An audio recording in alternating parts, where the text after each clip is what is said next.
It's really difficult tonight to be reading poetry in the light of everything that's going on in the news with the war, and particularly this morning's paper that showed the picture of two very young children who were being given gas masks. And I guess we can all just hope that our world leaders will make some wise decisions that will return us all to our everyday living. I would like to open with that note with a poem I wrote about 2 decades ago, and it is addressed to a Lebanese student, a very good friend of mine in undergraduate studies. And after we graduated, she went home to Abu Dhabi. And so today she's in the Persian Gulf, and I realized this morning that her 2 sons are probably in their early 20s. And so my thoughts go with her and this poem. Dear Jumana, since we graduated and you went home to Lebanon, I read of war and Arabs, but never Jumana. Remember how we drank tea and read poetry? Why do I only hear of war and Arabs, but never Jumana? Love, Carol. With that, I'd like to turn back to the more pastoral poetry that is more my style. And as Betty said, I grew up on a homestead that my grandparents had homesteaded. And it is from there that I harvest most of my poetry. My father first taught me to value and love the land.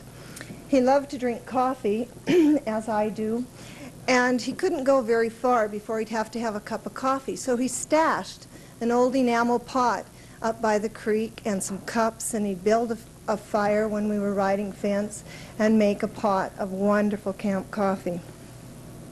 I would like to dedicate this first poem to my father, who died in 1970, and with him took some of the magic of the land. Lost translations.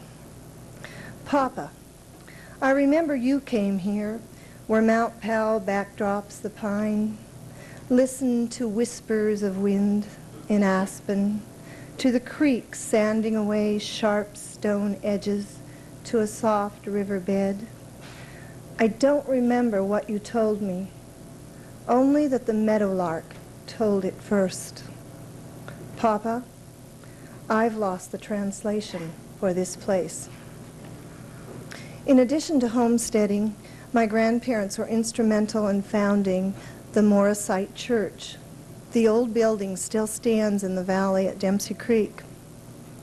I understand it is the last of the Morrisite churches, and I have 3 of the original journals that are records of their belief and their letters, their correspondence.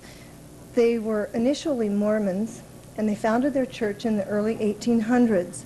They were told in a vision that the Mormon church was corrupt and that they had to flee and found their own church, which they did.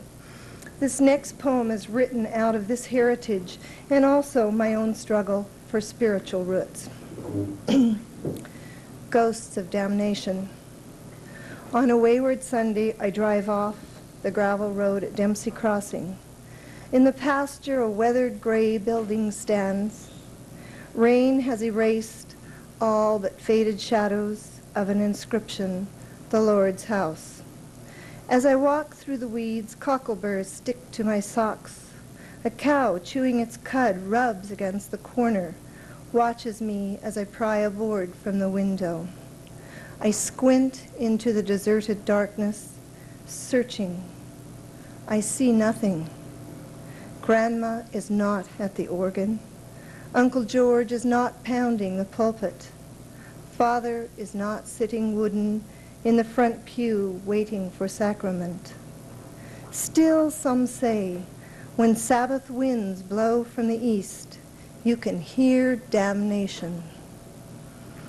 It does not frighten field mice who seek refuge there in stingy winter, nor a Morrisite descendant. A century ago rebuked, my fathers followed a prophet, Joseph Morris, who said, I am he that holds the keys of death and hell, even Jesus Christ.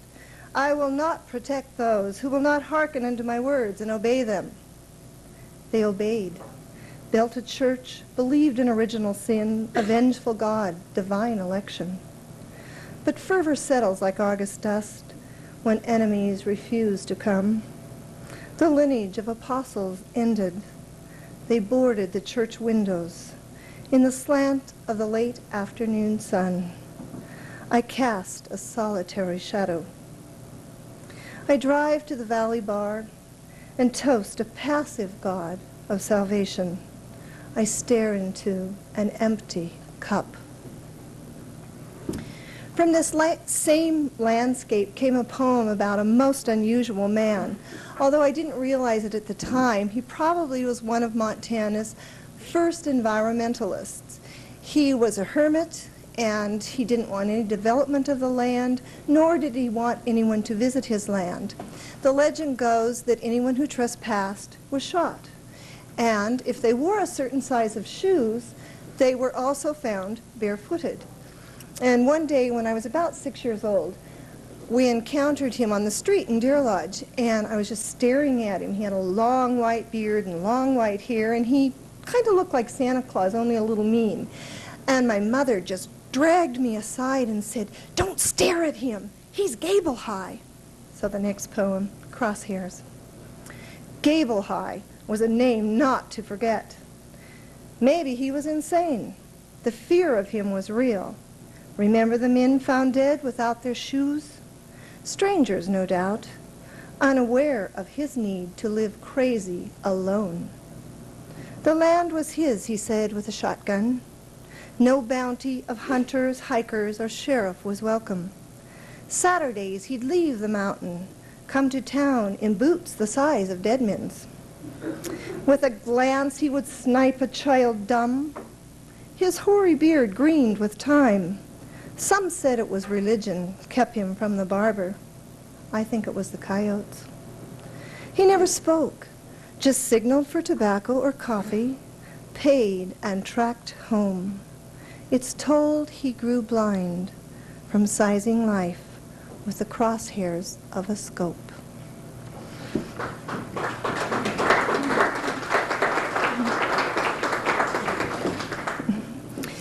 Our ranch is just 7 miles from Deer Lodge, and so my father was periodically contacted by prison officials and asked if he would consent to let a convict come and work on the ranch for a period of time so that that convict could put in for early parole. Sometimes it worked and sometimes it did not. Often as not, the convict would just walk away and thus violate the terms of his parole. Early parole. He walked into our lives the way a man with no family wealth. He could do everything and nothing, like so many then who on and off the train would walk through the valley, down the lane, past the barn, to where Dad was sharpening sickles and asked for work. Though his hands lacked the callous of toil, he bartered for board. Thin as he was, he mountained mashed potatoes, roast beef, and peas to stream with gravy. Dad knew the convict issue of heavy denim, the short-cropped hair, the pallor. Others had worked here on early parole. "Leave him alone," Dad warned. I followed him to sit under the cottonwood tree, watched him roll his own with soiled paper. I shot questions. He answered with silence. I followed Mom to change the beds. In the bunkhouse was a soiled photo of a little girl riding lean shoulders of a dad. His fine, long fingers held the child. He walked out of our lives the way a man with no family will. About a year ago, Dick and I experienced a space of time of about 3 months when it felt like all we did was stand at the side of graves. We lost 3 very close friends, his mother and my sister. The day that my sister died, she called and with her usual sense of humor kidded me that it was the last day of her teaching term while I still had a week to go. The next phone call I received was from Salt Lake, telling me that she had died in her sleep. And my first reaction was that of anger. I was really mad at her for not warning me, for somehow not letting me know that she planned to leave such. And from that, the inspiration for the poem, Snow Weasel. Christmas snow falls in my boots, chisels my ankles as I wade to your grave. My sleeve scrapes the tombstone. I lay red roses against your granite name filled with ice. My fingers trace letters you were in June. Wind sweeps across the drifts where others lie in gentle celebration far from the decorated city. I shrink from your stone wisdom and wish I could reach beneath the frozen ground and scream in your earth-filled ears. I will not forgive you for leaving out of order. Sister, together we were going, to wrinkle in the sun, to antiques on the beaches, clad in bikinis, teasing and flirting with lecherous old time. When we were little girls, I'd tag you everywhere you'd go. I never should have let you sneak away. In another death poem from that same period of time, The Widow Marjorie. They send scriptures, incantations, a metronome to order the chaos. Still, I must sleep with a distance of chilled sheet. I roll to his empty space, the riderless dream I roll to. I whisper good night, forget to wind the clock. Silence ticks, keeping me awake. I flip on lights, turn the stereo full volume, waltz a pillow until neighbors call. I will not invite them. The dancing is not for the living who cast sympathy like petals pulled from mums. I walk bare through the tilled garden. Black soil oozes between my toes. I bury my hands deep in the furrow, pitch clumps of clay at the bottomless night sky. I track mud to the dining room, set 2 plates, light candles, watch them run tears, and wait. The next poem, I imagined what it would be like to have grown old and to see your grandchildren and realize you weren't going to be around much more and that you were going to pass on your earthly belongings to them. I had initially entitled this poem, Grandma Supposes She is Dying, and since have changed it simply to Reverie of Dying. Reverie of Dying. Daughter, you hush my grandchildren, as if Red Rover, send Grandma right over, might stir the devil. You clatter dishes, run water in my kitchen sink. I slip into a flannel dream. Sounds fade like a warp in an old phonograph record. I leave you my finest white lace cloth, china, silver, forks left, spoons and knives right. 80 years of tables are set. Familiar faces fill each place but one. In concert, they beckon me to the vacant chair.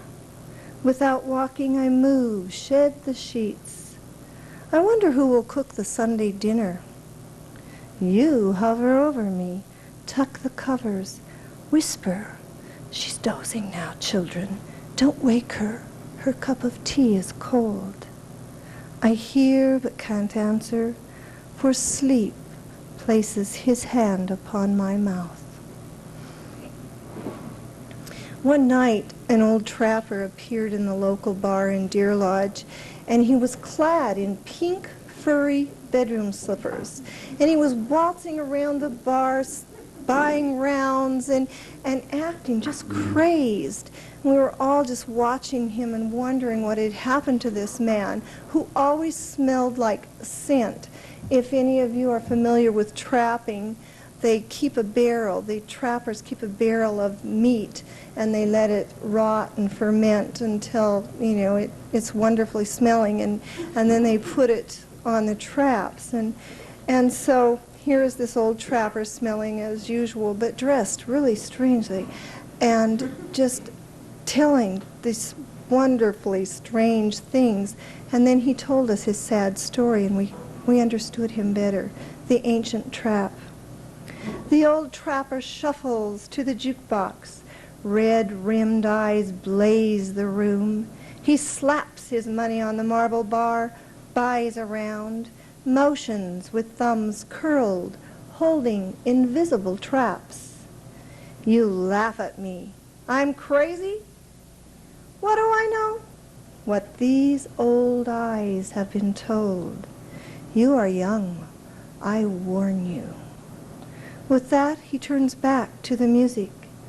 In a voice graveled by years, he tells again the ghostly tale of the cunning bitch whose haunting whine echoes through the foothills. Come dawn, the luring scent is licked clean from the empty traps. Tonight I dance. Tomorrow I bury my woman. Cancer chewed on her like a badger chews off its foot to be free. She cursed a god I never knew she knew, screamed him away, lured him back, ran with him, leaving her skin for me to burn. She whispered, spread my ashes in the hills where I'll return to spring the trap of an old fool. I'm not sure if it was an obsession with dying, but my grandmother was full of superstitions surrounding death. Don't put your shoes on a table, someone will die. Don't swing an empty swing, someone will die. Don't rock an empty rocking chair, someone will die. So this next poem is one more of Grandma's superstitions. Haying season. An owl hoots through the hollow cottonwoods. Soon someone will die, Grandma whispers. In late spring, we spot the doe and fawn grazing with the cattle, a silhouette against the morning sky. The hay ripens for the first cutting. The doe does not stay to guard the meadow where her fawn lies. My swather rips it from its field bed. A thump halts the machinery. I flesh the fawn from the teeth, carry it to the ditch bank. The doe bounds through the tall grasses. Smell of deer clings to my hands. I finish the harvest. There are other losses that feel like death, the loss of a friendship, the loss of an idea we might have when we're much younger. During my undergraduate studies, I became good friends with a young man in a wheelchair, and we used to go for coffee and visit, but I used to wonder, what was the rest of his life like? Did he have a social life? And this inspired graduation dance. Helium balloons stick to the ceiling. Will you dance? She glances around the room, shrugs. From his wheelchair, he guides her to his lap. His arm circles her waist. Hers rests on his shoulder. With one foot, she pirouettes them around the floor, whirling in a silver-spoked roulette. Beneath her chiffon graduation dress, his flaccid thighs shift side to side. Winter quarters she followed, his wheel tracks in the snow, her footprints confined between the parallel lines. The music stops, he releases his hold. She stands and he turns away to disappear among the dancers.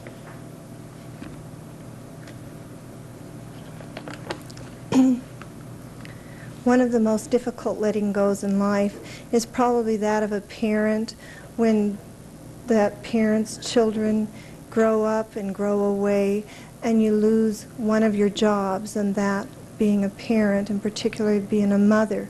Especially when your children make some choices sometimes that are very difficult and their life choices that you don't agree with and maybe not even approve of. Bearing you. The guard read me like Braille with fingers tearing at my womb. During visiting hours, my fingers met the surface of plexiglass, flat against the contours of your face. I could not turn my eyes from your prison green slippers, size 12. I knew but could not measure the depth of you before our time was up. Full of you, I had swelled through 3 seasons, felt you pick up my beat until you came, screaming from me, wearing our blood. Cut, we moved apart until I could not understand your new tongue. Compared to now, keeping you rash-free was easy. Some cords are tough to cut. When I was going through a divorce a few years ago, I was obsessed with retelling the horrors of it all. And I met a friend who had gone through 4 divorces. And so he told me that in one lifetime, you were allowed 1 divorce story only. And so I carried that over to, in one lifetime, you probably should only be allowed 1 divorce poem. So this is my token 1 divorce poem. Ignoring traveler's advisory. Snow bullets us, drifts build, yet we drive on. I turn to say something profound. You stare ahead.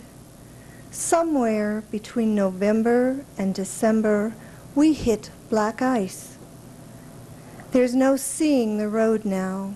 I roll down the window. Snow slaps my face. The car slides. 2. In the mountains we drive to a corner where 2 fences meet. Ravens hover, black against the white sky. A gut-shot deer ran that far with no energy left to leap the fence. It lies in the corner. Ravens lift from their supper as we pass. Snow drifts on the carcass.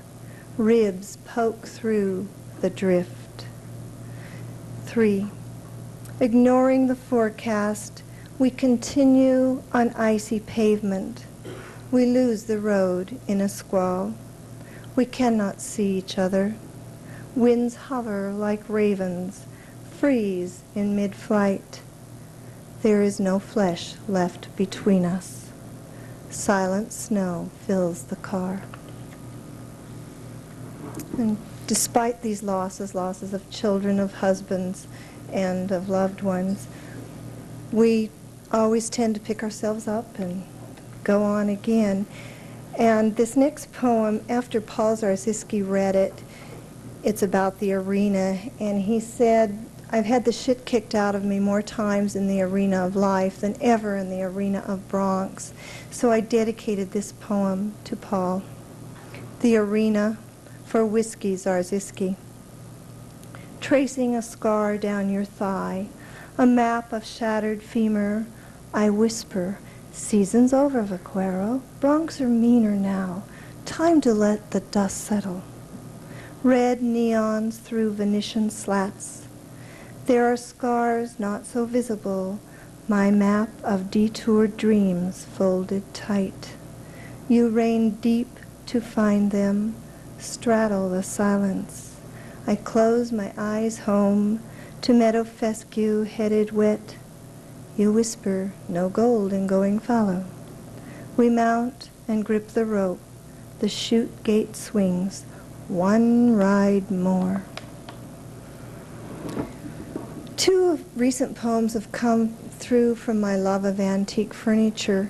Dick and I go to auctions, and then we pack up the truck like a couple of gypsies and head for places like Sun Valley or Bozeman or Timbuktu to peddle our antiques. But before you can peddle those antiques, you do have to go to farm auctions or estate auctions. And I remember the first estate auction I attended was in the home and an auction of the effects of one of my former English teachers. We do die. I have 2 former students in the audience. And one of my memories of this old maid English teacher was that she wore this one pair of black, high lace-up, old-fashioned shoes the 4 years I was in high school. So I was really surprised when I went into the bedroom of her home to find that in a tidy little row she had 3 pairs of those black lace-up shoes. So, and shoes are symbolic. You know, we talk about walking in someone else's shoes, and whenever I go to an auction, I'm reminded of my own mortality, and I think, boy, someday someone is going to be going through all of the stuff that I have accumulated, you know, and bidding on it. So, with that feeling, October Farm Auction. Geese congregate, desert the sky. With an eye to the crowd, an eye to the clouds, the auctioneer chants, 25 now, give me 30, 30 now, 35, give me 40, 40, give me 45, now 40, give me. I watch the dark plumage of vulture clouds collecting in the canyon. They hover and spit upon us. Craving your warmth, I slip my hand in your jacket pocket. Your fingers clasp mine. The cold of the ground creeps through my boots, numbs my toes. I feel my own death. You hold up your number to bid on this strip of farmland, this piece of overcast sky, the stream running by. The old couple's death certificates clear the titles. You tuck me under your arm and we walk the length of the field where the carrion of years is heaped. We barter and bid, a momentary battle. Black umbrellas open against the rain. Do you want that pine table, you ask? My answer is buried in the yelps of the auctioneer. Yep, yep.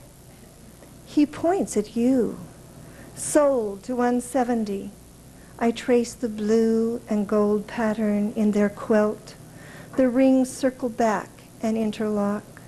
You lift the end of the table as I carry the front to our truck, leaving an empty place in the field where they ate and slept.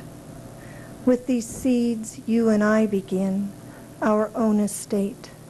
The rain assaults us. An antique piece of furniture is a lot like a poem. Each carries its own history from its creator on through each person who possesses it. And it gets a new coat of paint, it gets a new interpretation. I would like to finish my reading tonight with a poem about refinishing an antique. Refinishing. This is an ancient feeling.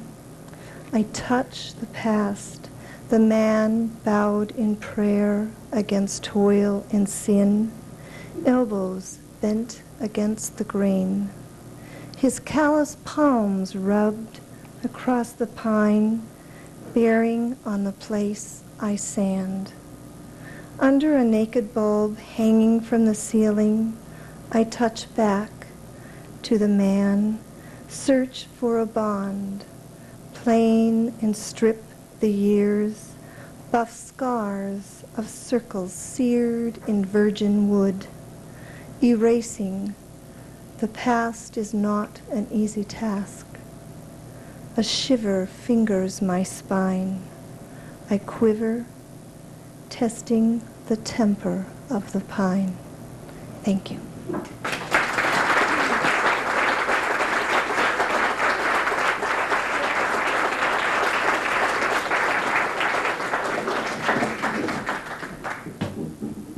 Thank you.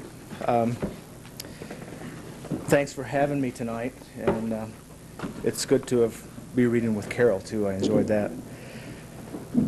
It seems a little strange to echo your sentiments to be here. I feel like we're sort of fiddling while there's a pretty good-sized fire going on, but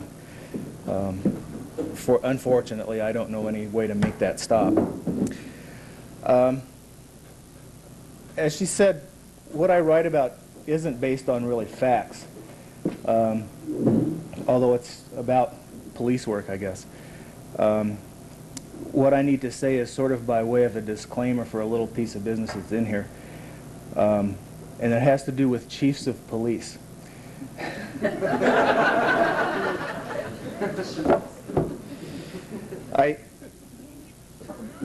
The one character in any of these books that I've done that's never had a name is the chief of police. He's just the chief of police. And I want to emphasize that all of the chiefs of police that I've worked for, and I think there have been 6, are really nice guys. Especially the one that I work for now. He's the best.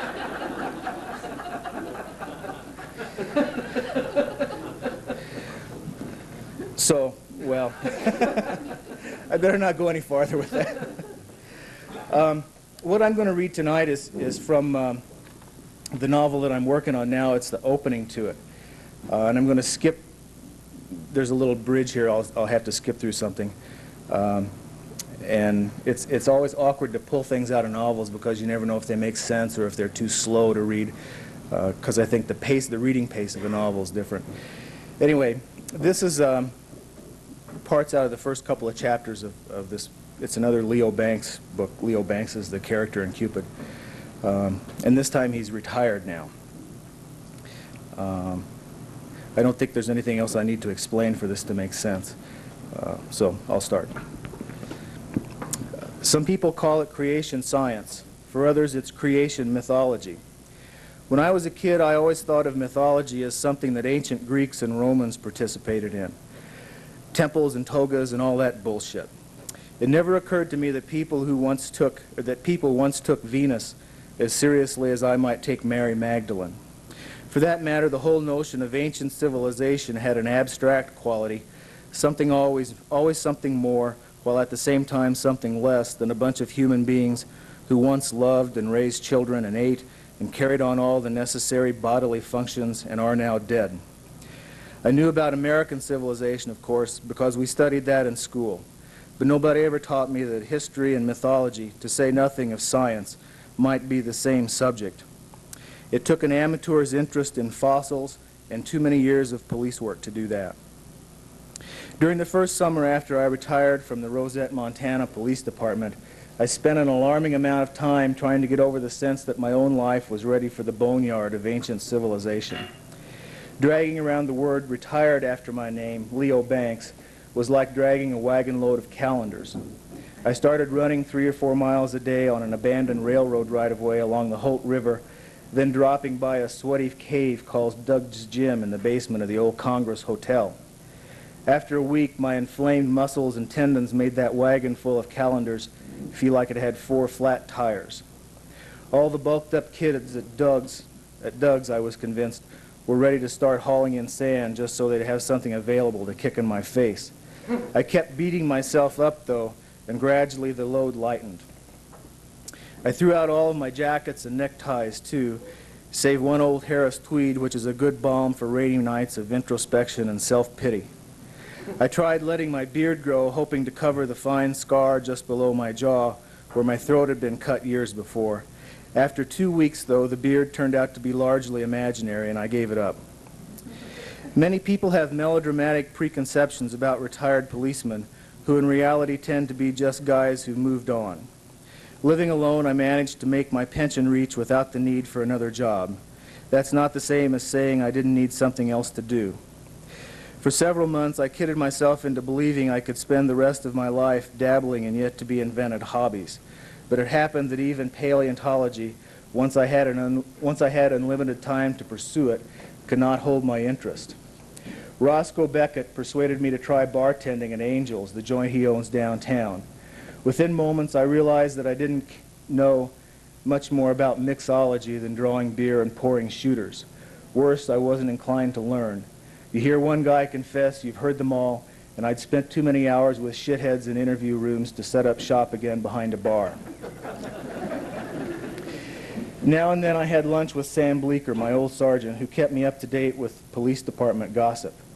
"You're starting to look like an old guy," Bleecker told me one day, "like me." We were working our way through mega burritos and other assorted delights at Vince Yamashita's Mexican Bistro, a joint downtown on McLean not far from the courthouse and jail. Bleeker's broad, expressive face seemed made for hearing confessions and telling stories. His pale hazel eyes always shimmer as though he is on the edge of tears or laughter.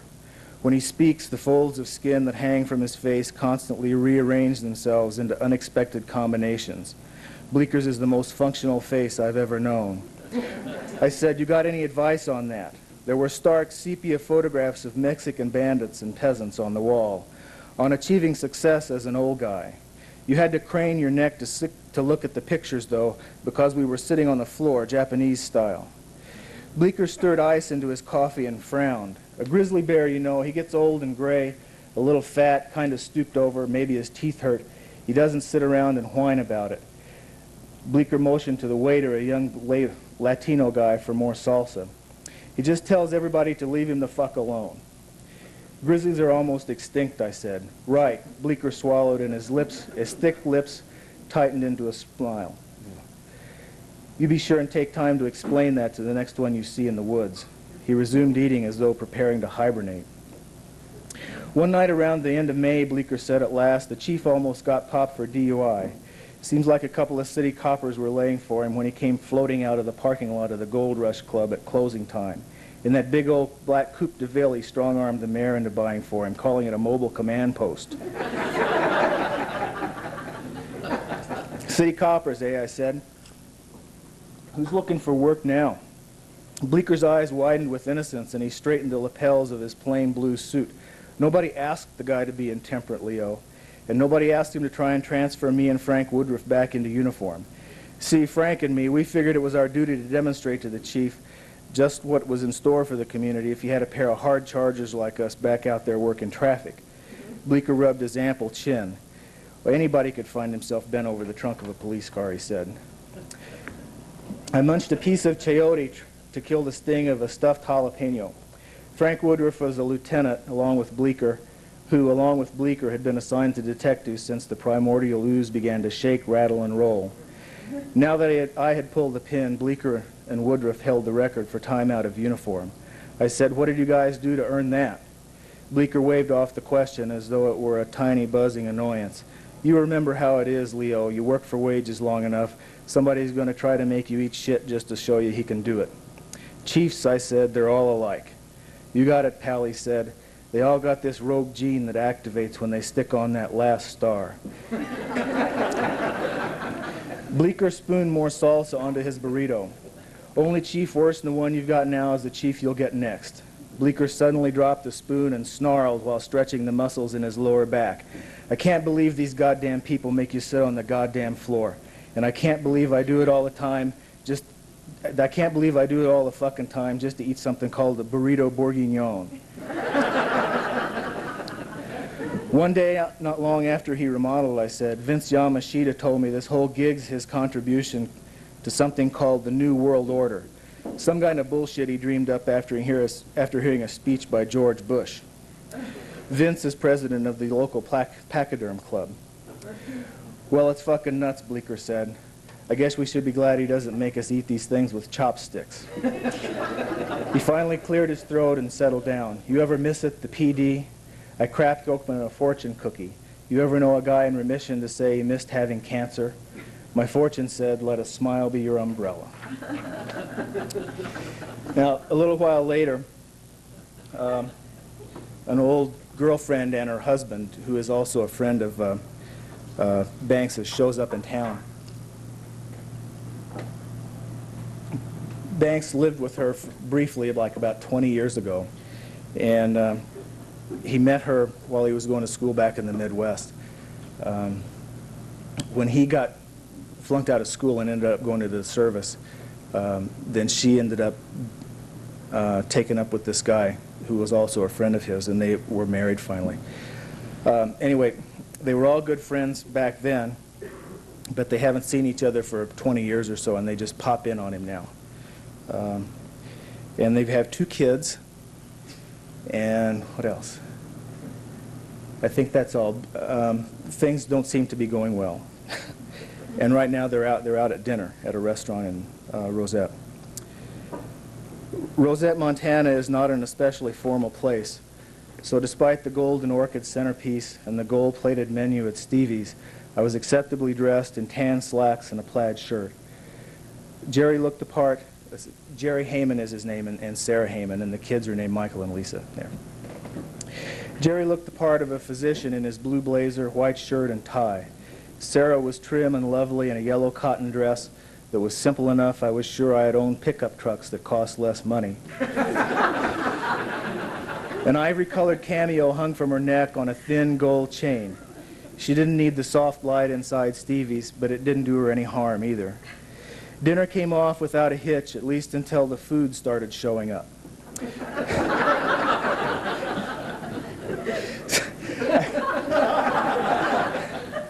I've never read this before, and nobody else has read it, and I don't have a clue as to where people are going to laugh. Or even worse, where they're not going to laugh. Okay. Where was I? The grown-ups had grilled salmon while the kids were forced to make do with shrimp cocktail, steak Diane cooked in brandy flames at the table, and chocolate double fudge sundaes, each specially ordered with 2 cherries on top. Lisa was as genteel as any human could be with such a load of food to dispose of, but Michael ate like a turbine. Afterward, when he asked the astonished waiter for a toothpick, Sarah pummeled him with one of those motherly looks, you know, the kind that reminds you of candy-coated death. Once in a while, I caught myself staring at Sarah, wondering how it had felt to be in love. Across the river, the evening light fell easily among the pale green trunks and branches of a grove of young cottonwoods. About halfway out in the river, a fisherman made long casts in fluid yellow arcs, which settled onto the water and rode the current downstream. As he watched the fisherman, Jerry Heyman toyed absently with his blue and red tie and seemed to become lost in the delicate, hypnotic twirl of the line. Sarah smiled at me and put her hand on Jerry's arm. "My husband could empty an L.L. Bean warehouse," she said. "It just looks so perfect out there," Heyman said. I said, "You've never tried it? Perhaps he could use his children for bait." But that was hardly fair. When I knew him in school, Jerry talked a lot about moving west, about the kind of harmony that people in the late 60s thought derived from a certain geography. Well, while Sarah was actively political, Jerry, in his calm, deliberate way, always wanted a world that made sense, and above all was compassionate. It was that kind of thinking, I decided, that probably drew Jerry to medicine. Not such a bad thing, really. I mean, the world could always use more doctors. Of course, it was the kind of thinking, too, that had made John Denver the Caruso of hot tubs. Now I was really being unfair.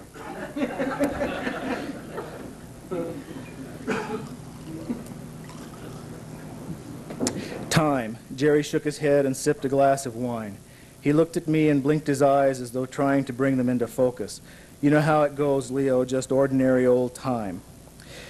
"There's almost always somebody out there fishing about this time of day," I said. "I've heard people say he's hired by the restaurant, for atmosphere, you know. But that's not true. That story came from a book. There was a guy who wrote a novel about this hippie living in Rosette.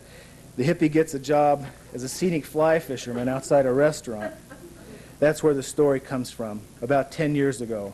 A few people read the book and talked about it, and now everybody thinks that guy out there in the river is nothing but an actor." With the nail of his little finger, Michael gouged a piece of food from between his lower incisors. "That's the kind of job you should have got, Dad." A few moments later, I sensed the boy staring at the scar on my throat. "A moment of stupidity," I said lightly, brushing a finger against the scar. Sarah rushed to correct him. "Michael." "No," I said, "it's okay." "Mom told us you were in the Navy," he said. "I was, but I didn't do anything risky enough to get this. This was from a bad dope deal, when I was working undercover a long time ago. I wasn't smart enough to know I could get hurt, so a guy did me a favor and taught me." "I still can't believe you became a cop," Jerry said, refilling his wine glass. "We're the perfect generation," I said. "We started the drug revolution 25 years ago, and now we've turned it into the war on drugs." "Schizophrenics," Sarah said. Her tone was acidic. She pursed her lips as though tasting a bad kiss, then folded her napkin and lay it over her plate, which was still half full. We were convinced we knew what we want, she said, then we had the bad luck to go out and get it. Jerry shrugged an apology for her, then looked back out at the fisherman. I thought fondly of the moment when I could refile this artifact from my past where it belonged, under O for over. When Jerry said he'd like coffee and cognac, I suggested something called a Nick's Special, a blend of amaretto and metoxa, that a friend of mine in Montana had learned from some drug coppers in L.A. Sarah protested that she and the kids were worn out. After some discussion, Jerry and I decided to stay on for a while. She would go back to the motel with the kids, and I could give Jerry a ride back later on. After she was gone, Jerry tossed back his drink and nodded appreciatively. I'm sorry, Leo, he scowled into the empty snifter. This seemed like a good idea back when we were in the middle of South Dakota. Lots of things seem like a good idea in the middle of South Dakota, I said. Don't worry about it, it's still a good idea. I could tell by Jerry's shirt that he didn't believe me. I always thought this would happen the other way around, he said. You know, sometime when you'd come back to Illinois to visit your hometown, you'd just pop in on us. Banks is from Illinois, too, so. I laughed again. You might have needed to wait another 20 years. You've never been back, he said. I shook my head. There's no traumatic reason for that. It's just the way things worked out. That wasn't quite true, but given Jerry's mood, it was all the truth I wanted to be responsible for. In fact, I had been back several times and always made it a point to avoid Columbus. The reasons, which seemed obvious to me, had nothing to do with Jerry or Sarah alone and everything to do with them together. If he wasn't smart enough to have figured that out on his own, what was the point in telling him now? The air of assurance I'd seen in Heyman before was gone. I guess the way things were back then, with the three of us, Jerry, I said, it's okay, it's done. As far as I'm concerned, two old friends stopped in for a visit and a nice dinner beside the lovely river, a couple of slots in the slide tray for the neighbors back home. End of story. He shook his head and frowned. Sarah's smarter than me about some things. It turns out I'm not as grown up about this as I expected. Then why are you here, I said. Without warning, I felt myself slip into an investigative frame of mind. What did this man, old friend or not, want from me? I sat waiting, and as I waited, I felt my face go blank. Am I that transparent, he said. Everybody wants something, Jerry. That's the reason we keep on getting up in the morning. It's lying about it that gets us in trouble. He motioned to the waiter for another drink. And you think I've been lying? Well, I said, it's a cinch you didn't come here to improve your marriage. Jerry arched his eyebrows and took a deep breath. No, not for that. The truth is, I think I need an investigator of some sort, and I couldn't think of anybody but you. You're in trouble? Me? Oh, Christ, no. You forget I'm Dr. Heyman, healer of the sick, pillar of Columbus, Illinois. And before that, I was little Jerry, the nicest boy in town. Hell, Leo, I couldn't get in trouble to save my life. We were still laughing when Jerry's drink arrived. Jerry dipped his fingertip into the drink, then touched the finger to his lips. I'm sorry, Leo, I just thought, you know, if we could get together and decide we were still friends, maybe then you'd be more likely to help me out. He drained off the second Nick's Special. Sarah told me it was a rotten thing to do. She was right, I said. Maybe you should tell me why it is that you need my kind of help. Outside, the fishermen had waded to the shore. The wind had begun to roll out of Bride's Canyon, tearing fine shreds of spray from the churning, slate-colored river.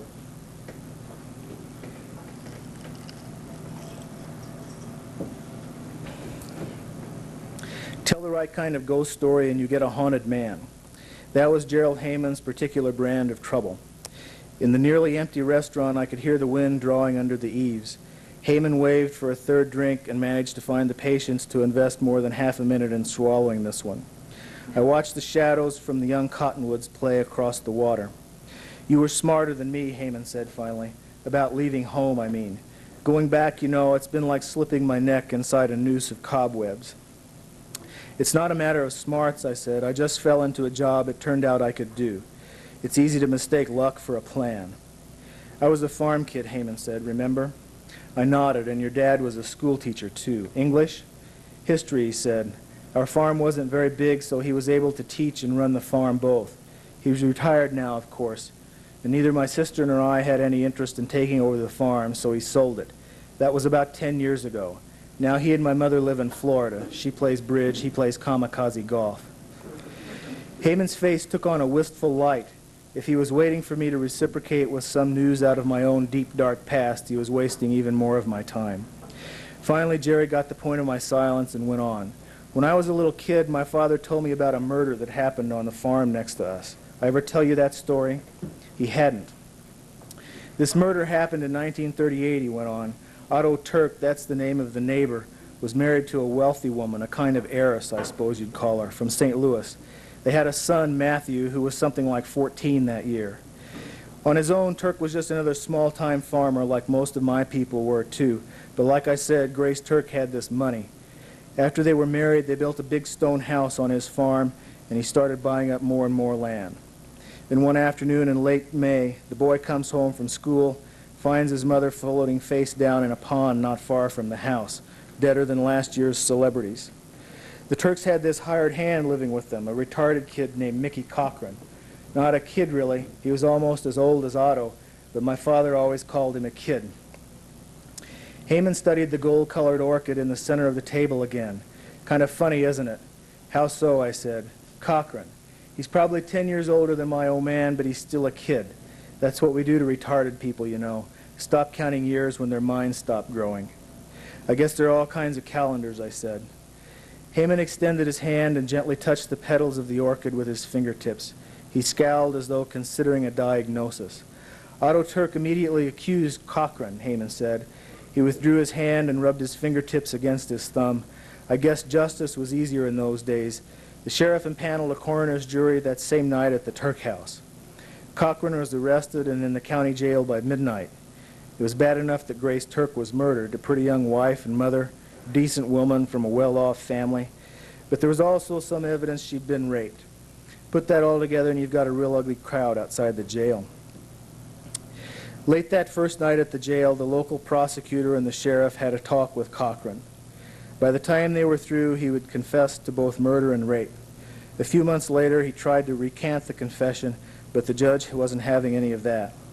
In that fall, while the jury was still being selected for his trial, Cochran changed his plea to guilty.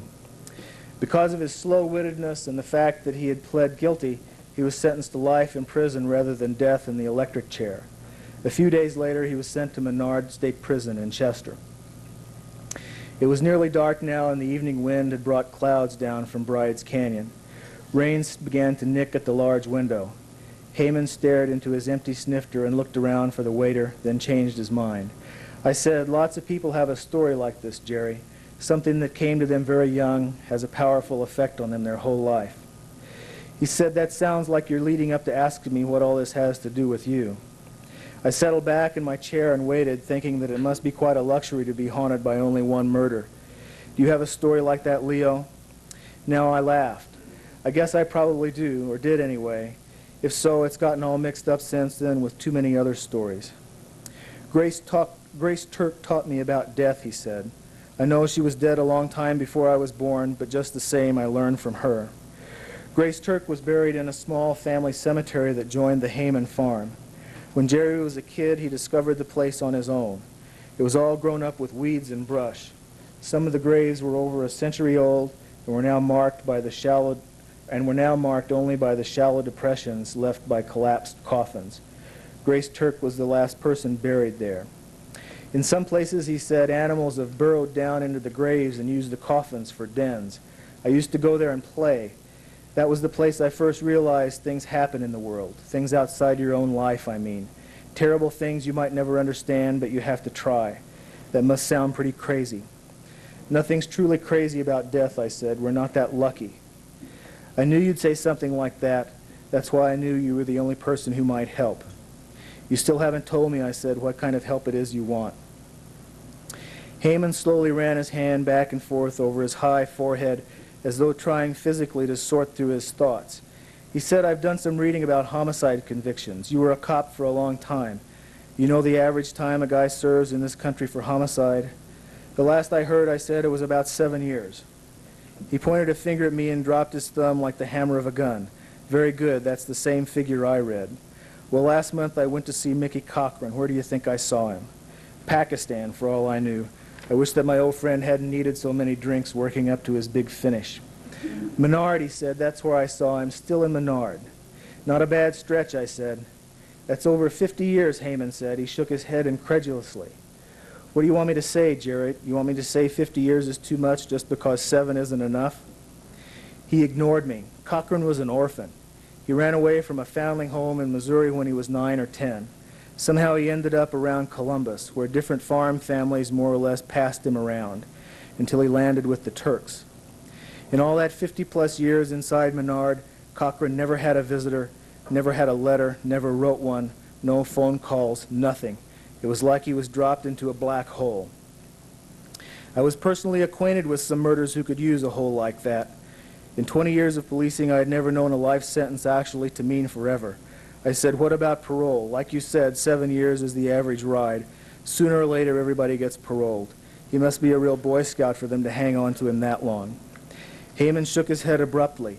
He never asked. The people at the prison say there's no reason for it except the poor dumb shit never asked. So you anointed yourself his first visitor, I said. He waved me off. Give me a break, Leo, okay? I may be obsessive about this thing, but I'm not dysfunctional. Sure, I knew the story from when I was a kid, dug it out of the old papers and all that. Some reporter called him a fiendish brute of the field and a beast. Can you imagine that? It's not like I've made the guy my life's work, though. Heyman went on to explain that Cochran was dying, and the state of Illinois, in its wisdom, had decided that he should die on the outside. So whether Mickey Cochran wanted it or not, he was getting kicked. Since he'd been convicted out of Columbus, that was where they would send him to die. Jerry Heyman was the only medicine show in town, which meant that once Cochran was moved into the local nursing home, he was bound to be Jerry's patient. Jerry had been asked to check Cochran's medical record in advance of the move. Because of his childhood interest in the case, Jerry took the opportunity to visit Cochran while he was still in the joint. The bottom line, Leo, Heyman said, is I don't think this guy did it. We talked for a long time and he says he didn't do it. Believe me. He says he didn't do it. I believe him. Simple as that. I didn't want to patronize my friend, but I was sure I knew more about cons than he did. There's something you should understand, Jerry. A lot of these guys behind the walls, guilt is something they check at the gate with their street clothes. The guy confessed, for Christ's sake, pled guilty. Saying you're innocent doesn't make it so. Is that what you want me to investigate, a murder that's half a century old, and the guy rolled on it from the very start? You don't have to make it sound so trite, he said. I can't help the way it sounds, I said. Look, you're a doctor. How much time do you spend trying to raise the dead? The haunted look in Heyman's eyes hardened into determination, perhaps even contempt. I can pay you if that's what it is. I came to see you because I remembered you as the kind of man who would help on a thing like this. I've got a successful practice, and I don't heal the sick for free, at least not all the time. Just tell me what you need. I straightened and wondered if it wasn't time to reach for the check and start calculating the tip. I gave that up, I said. The world doesn't need another ex-cop on a fool's errand. Then think about this, Heyman said. Not longer after he buried Sarah, Otto Turk did a weird thing. He moved out of that big stone house, got drunk as a lord, then smashed out all the windows, and after that he just left the place standing.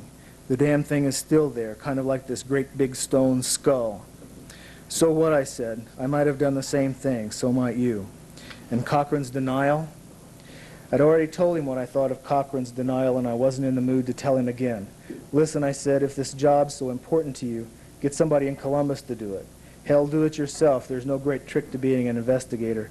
You just make yourself a pain in the ass. I didn't tell him that he'd already seemed to be well on his way to learning that great trade secret. I already considered that, he said. It's not something a hometown boy can do. You're from those little towns yourself, Leo. You know how they are. Maybe, he went on, I've read To Kill a Mockingbird too many times. You always want to believe that some heroic man will stand up against the town, rescue the misunderstood innocent. I'd already spent more nights than he could imagine trying to shore up my own character. It's worse than that, Jerry, I said. You want to be that man. It doesn't happen like that, does it, he said. It's a great part, I said, but Gregory Peck already played it. Quickly, he reached for the check and then for his wallet. We'd be better advised not to misunderstand in the first place, he said. A better man than me would have argued harder for the check, but when Heyman pulled out his wallet and started culling out the 20s from the 50s and 100s, it didn't take me long to surrender to my lower instincts. Screw him, I thought. He ended up with Sarah and 2 nice kids in a Buick. That had to be worth at least dinner in the bar tab. I had parked my truck under a large blue and white canvas awning, so we managed to avoid the rain. The downpour was on in earnest now, one of those sudden explosive storms that can drop out of the mountains without warning in early summer. The air was cool, and I could smell the nearby spruce trees, along with the willows and lilacs that crowded the parking lot. I started the truck and headed for Heyman's motel. You said your father told you this story, Jerry. You didn't say what he thought about it. He was a better teacher than that, Heyman said. He never came right out and told me what he thought. He said he learned about the murder while he was chopping weeds along the road. Another neighbor came walking by on his way to the Turk place. The neighbor had a rope coiled over his shoulder. So what did your pop do, I said, stay at home or go along? He never said. You're right, he was a good teacher, I said. Maybe, Heyman said, but he didn't sound convinced. Maybe he just never wanted me to know. You ask him again, I said. Chances are he'll tell you now school's out. Heyman looked across at me. He was smiling, and the shadow of the windshield wipers passed back and forth across his face. Maybe I just don't want to know. We have a hard enough time living with our own sins, Jerry, all of us, I said. I turned into the motel and saw the Buick parked at the back of the court near the low brick wall that surrounded the pool. The heated water gave off steam, and the underwater lights cast a rippling aqua glow across the 2-story fieldstone structure that rose behind the pool. When Heyman opened his door, I could smell the chlorine. I asked him if he wanted to meet me for breakfast in the morning. He was both polite and firm in saying that they needed to get on the road very early. I wish we were leaving in this old car I want to buy, he said. A Corvette, a red 62 Corvette, a real cherry. Sounds like a serious traveling car, I said. For serious travelers, he said. This old guy back in Columbus, he's got it stashed in a shed behind his house. I really wanted to buy that car, Leo. Buy it and just, go for a drive. A nice long drive. You're a rich doctor, I said. Buy the son of a bitch. Rich doctors can do anything. His grin was crooked. Yeah, sure they can. I don't know why, maybe because of the sadness I heard in Heyman's voice. I said, you've got good kids, Jerry. I'm glad I got to meet your kids. When Heyman didn't say anything, I decided that the remark must have sounded as lame to him as it had to me. We finished up an elaborate set of goodbyes, which had the ring of forever about them. It was almost as though we had both maintained our long-distance friendship for 20 years just to see how we could handle this moment. As Heyman was about to close the door, he stopped and leaned unsteadily into the truck. You still remember why you became a cop, Leo? I needed a job, I said. Heyman said, I'm a doctor because Sarah said she always wanted to be married to a doctor. Way back when we were in school in Illinois, she said that. Did she ever tell you that? You ever know her as well as you thought? No. Yeah, he took a deep breath and let it out, filling the cab with the sticky odor of stale booze. That's what she always said. I used to think about you, when I'd get a letter or something, and I tried to imagine what your life, your work must be like out here. He hesitated while he loosened his tie. I guess I always kind of envied you. Then you were a fool, I said. Yeah, well, big fucking deal. He pulled the tie from his neck and wrapped it around the knuckles of his left hand. And fuck you too. See you around. He slammed the door and walked away into the steam and the rippling blue light. There.